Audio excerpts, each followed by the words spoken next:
Apa hubungan taktik perang Putin di fase keempat ini dengan akan membuat dunia dalam keadaan depresi? Bagaimana memahami Amerika yang memiliki 80 pangkalan militer di dunia, dan apa strategi Tiongkok mengepung dunia dengan membeli 80 pelabuhan di berbagai negara dunia yang semuanya bisa goncang dengan taktik perang fase keempat yang diubah Putin dari rencana awalnya penaklukan Ukraina menjadi menantang hegemoni dunia. Sahabat, melihat perang Ukraina yang secara berita mulai meredup, kemudian ditutup dengan berita Shanghai dan 23 kota Tiongkok terpapar gelombang 4 virus, di mana di sisa dunia mulai menganggap corona sebagai endemik seperti flu karena obat-obatan dan vaksin produk Big Pharma sudah berhasil kampanye jualannya. Sehingga walau banyak masih ke depannya keterpaparan, obat barang dagangan sudah aman jualannya. Pasar sudah tercipta, suplai Big Pharma sudah tersedia. Orang-orang pejabat-pejabat pemerintah di berbagai dunia sudah dipegang semua oleh Big Pharma. Kampanye tak perlu lagi masif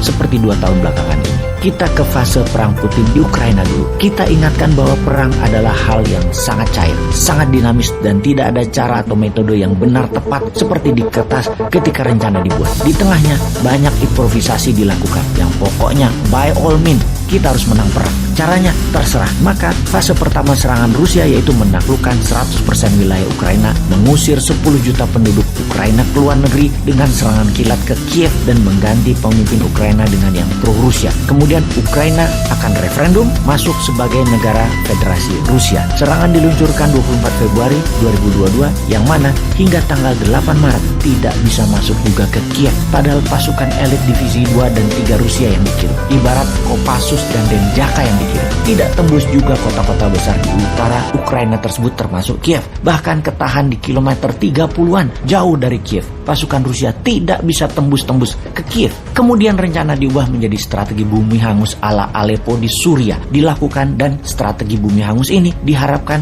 secara psikologis tentara Ukraina dan pemimpin militer serta Zelensky terpukul kemudian menyerah. Ternyata hal itu tidak terjadi. Fase 3 pada sekitar 28 Maret seluruh pasukan di utara Ukraina ditarik mundur, difokuskan ke kota-kota besar, kota pertahanan terkuat dari Ukraina di sisi timur Ukraina dan sisi selatan Ukraina. Itu semua diperkuat oleh Rusia. Mereka hanya mempertahankan wilayah yang banyak keturunan Rusianya. Itu aja yang difokuskan. Secara pencapaian militer, Rusia berhasil menaklukkan 20% wilayah Ukraina, dan ini solid win alias kemenangan mutlak. Namun di 80% wilayah Ukraina masih belum banyak kemajuan. Apakah Rusia masih mau maju mengambil seluruh wilayah Ukraina? Ini kita lihat di fase keempat yang di hari ke-60-an mulai dilakukan. Apa taktik perang yang dilakukan di fase keempat ini oleh Putin? Rusia mengepung dan tidak menyerang frontal, namun perlahan. Dia mengistirahatkan tentara utama, dirotasi tentara kedua. Atau kalau kita ilustrasikan, setelah Kopassus masuk, saat ini Kostrad yang masuk.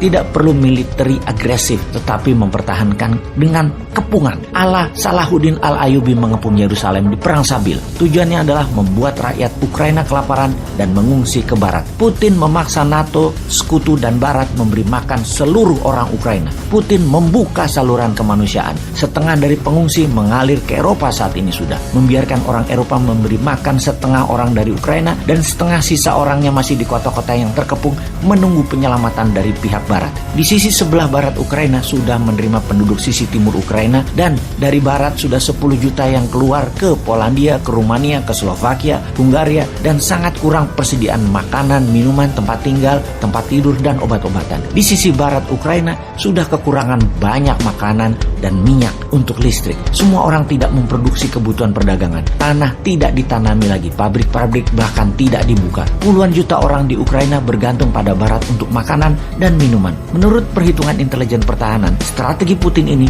bisa merubuhkan Eropa Barat. Kira-kira dalam 1,5 tahun ke depan, tanpa meluncurkan rudal, Putin akan membuat Eropa Barat, NATO, dan sekutunya berada dalam kebangkrutan. Di fase keempat ini, strateginya adalah Putin mengepung. Sementara pihak NATO tadinya berpikir Putin gagal di Ukraina. Namun, menaklukkan 20% wilayah bagi pihak Rusia adalah kemenangan. Pihak NATO juga berpendapat semakin panjang perang Rusia akan merugi. Ternyata ketika strateginya mengepung seperti dilakukan sekarang, di mana pengungsi didorong ke barat, ini adalah taktik perang yang pihak barat tidak pernah bayangkan akan menerima 30 juta manusia pengungsi. Dikasih makannya bagaimana? Tinggalnya di mana? Eropa Timur, negara yang menerima sana pengungsi mulai teriak-teriak sekarang kehabisan makanan, yang mana harga-harga makanan dunia itu naik. Pasukan Ukraina yang menanti dengan perang gerilya tidak bisa menyerang karena menerima ribuan orang mengungsi sekarang seakan-akan menjadi tameng. Dalam fase keempat ini membingungkan dunia pastinya. Banyak ahli militer berpendapat bahwa Rusia tidak berani melakukan perang panjang, tapi kenyataannya adalah sebaliknya. Ini adalah perang panjang yang dimainkan Rusia. Efeknya sekarang yang akan terjadi pada dunia apa? Harga minyak bumi dan gas alam dan kebutuhan pokok dunia pasti naik tinggi. Daya beli penduduk dunia turun akibat slowdown ekonomi 2 tahun terakhir karena pandemi. Feeling ya ini ya, feeling sekali lagi ya, dapat dipastikan bukan analisa ini, feeling bosman. Amerika akan resesi. Ekonomi dalam negeri Amerika akan berat di tahun ini yang akan membuat dunia menjadi turun juga daya belinya. Namun Tiongkok secara ekonomi akan menguat. Begitu juga India akan menguat, di mana efek Amerika yang menurun tadi bisa membuat Amerika murka. Daripada Tiongkok terus menguat kemudian Rusia menang perang, lebih baik dijadiin perang dunia ketiga.